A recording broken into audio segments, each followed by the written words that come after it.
आप सभी को जय माता दी और स्वागत है आप सबका हमारे चैनल पर। आज काफ़ी समय बाद वीडियो बनाने का एक मौका मिला है और आपके समक्ष एक नई जानकारी लेकर आया हूँ। देखिए, जीवन में उतार चढ़ाव सृष्टि का नियम है।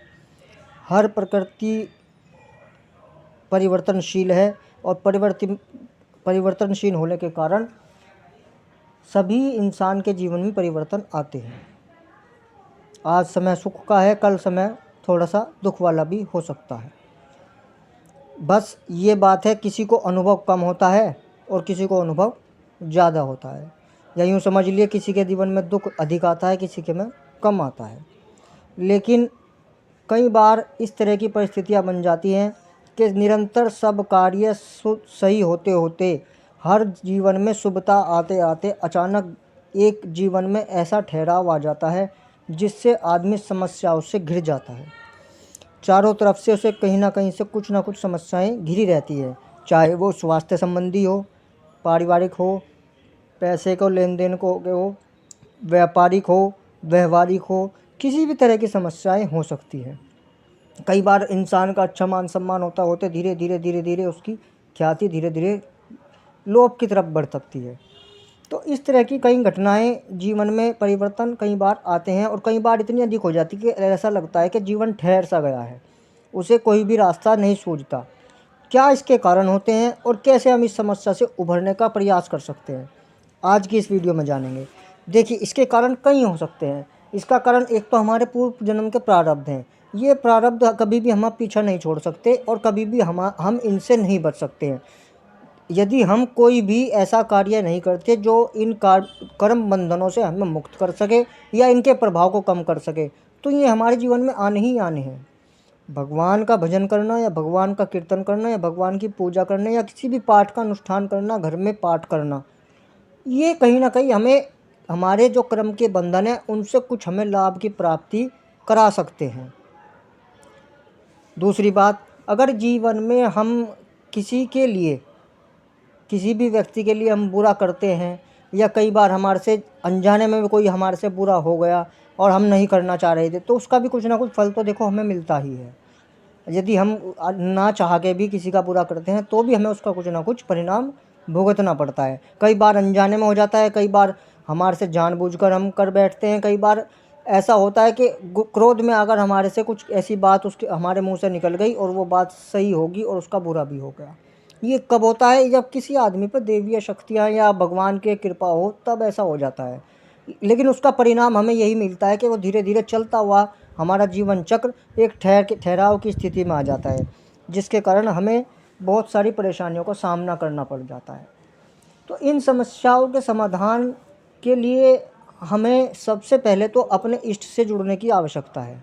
जिसे भी आप इष्ट मानते हैं, जिस भी आप देवी देवता को मानते हैं, सबसे पहले तो आपको उनकी शरण लेनी पड़ेगी।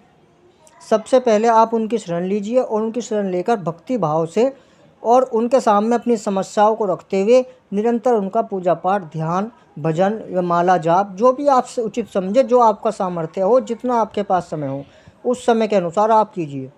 मानो कोई हनुमान जी की पूजा कर रहा है तो हनुमान जी की पूजा कीजिए। आपका विश्वास हनुमान जी में है, माता में है तो माता में कीजिए। हैं सब एक ही, शक्तियाँ सब एक ही होती है, लेकिन अपने मन के भाव है, अपने मन की इष्टता है।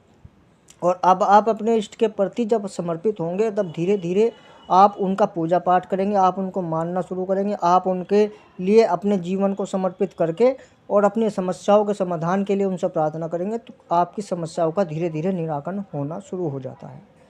दूसरी बात, अपने पितरों का भी, हमारे जीवन में पितरों का भी विशेष योगदान है।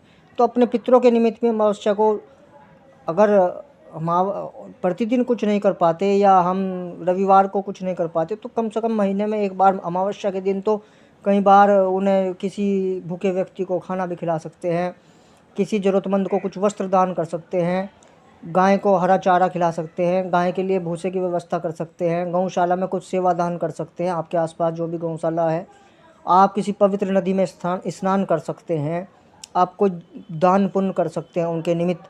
तो पितरों के निमित्त कुछ कार्य करने प्रारंभ कीजिए, ये भी आपको उसमें उभरने में सहायता करेंगे। तीसरा क्या है?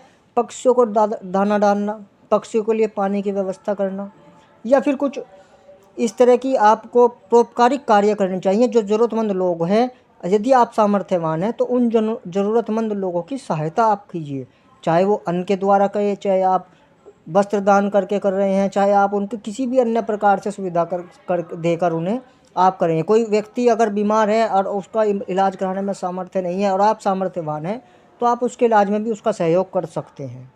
इस तरह से यदि आप अपने जीवन में कुछ परोपकार के कार्य बढ़ा लेंगे, तो धीरे धीरे आपके जीवन का जो ठहराव है, जो आपके कारोबार में रुकावट आ गई, जो आपके जीवन में मुसीबत कह लीजिए, या एक तरह से ये कह लीजिए आपके काम बनने बंद हो गए, वे धीरे धीरे कहीं ना कहीं जाकर धीरे धीरे शुरू हो जाएंगे। फिर से आप उसी लाइन पे, उसी तेज़ रफ्तार से आपकी गाड़ी जीवन की दौड़ने लगेगी जैसे पहले दौड़ रही थी। तो परोपकार करना बेहद आवश्यक है और बेहद ज़रूरी बात है। तीसरी बात, अष्टमी तिथि के दिन आप माता के मंदिर में ज़रूर जाएं, और यदि आप डेली मंदिर में नहीं जा सकते, रोज़ नहीं जाते हैं, तो अष्टमी तिथि के दिन महीने में एक बार तो माता के मंदिर में ज़रूर जाएं और वहाँ जाकर अपने सामर्थ्य अनुसार जो भी उचित सामग्री आप समझते हैं, नारियल, श्रृंगार का सामान, भोग प्रसाद, ब्राह्मण को दक्षिणा आदि जो भी आप देना चाहें वो दीजिए ज़रूर, क्योंकि इससे आपकी देवी जो कुल की हैं वो भी प्रसन्न होती है। और माँ भगवती जगदम्बा पराम्बा की शक्ति तो अपार है, यह आप जानते ही हैं। चलिए, जय माता दी।